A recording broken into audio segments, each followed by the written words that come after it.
A daily habit that is not negotiable. I mean, I think that, the reason I'm hesitating is that I think there's a difference between habits and routines. Okay. And I think when most people say habits, or the reason we want to build a habit, I think we're in a little bit of a habit bubble, to be honest. So I'm not trying to avoid the question, but I just want to clarify because words really matter to me. Yeah. When most people say they want a habit, what they really say is, I want something that's hard to do and I don't want to put in the hard work. I want a writing habit. I want an exercise habit. But then when they do those things and they figure out they're hard, they get down on themselves. Wait a minute, this was supposed to be easy. Habits are supposed to be effortless. So it's important to make sure we understand what a habit is. The definition of a habit is an impulse to do a behavior with little or no conscious thought. Unlike a habit, a routine is simply a behavior frequently repeated. Big difference.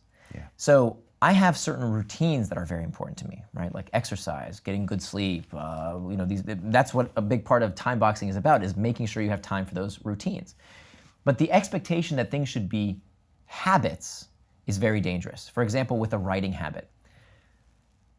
I don't know how to write with little or no conscious thought. I mean, I'd write gobbledygook. I have to think. It's hard work. When I go to the gym, if it's effortless, I'm not really pushing myself. Now, I would say, okay, so a running habit, when I run, I can zone out. It is effortless. I've gotten to a point in my physical fitness where I can run free. I'm not like timing myself. I'm not pushing myself to get better. I just want to enjoy with little or no conscious thought. That I could say is a habit.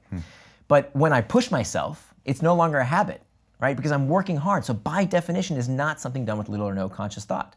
So I think it's important that a lot of people get tripped up around this. They think, okay, I'm going to start this or that habit without realizing that every habit starts as a routine, but not every routine can become a habit. Many things will never, ever become a habit.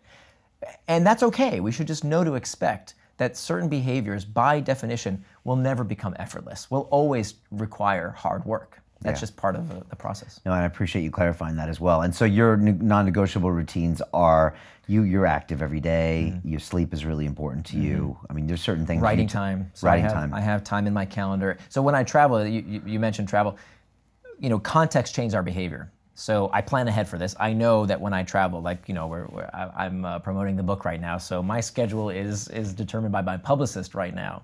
Right. So of course I have to give up on certain routines while I'm away from my home base. But when I'm at home, I'm very strict about my calendar. Now, that doesn't mean I sometimes don't get distracted, right? The definition of becoming indistractable doesn't mean you never get distracted. It means you don't keep getting distracted by the same things again and again. You're the kind of person who strives to do what they say they're going to do. Right. So there's this quote that says that the definition of insanity is doing the same thing, expecting different results. So I used to get distracted the same way all the time, right? So the point of becoming indistractable is that you can look at that distraction and say, okay, why did I go off track? There's only 3 reasons: external trigger, internal trigger, or a planning problem. And you stop getting distracted by the same things like a dummy. I used to constantly get distracted by the same things. Now I do something about it. Right? So when I have that time box calendar, when I have my routines that like writing, like exercise, like quality sleep, if I do fall off track, now I know why and I can fix it the next time around.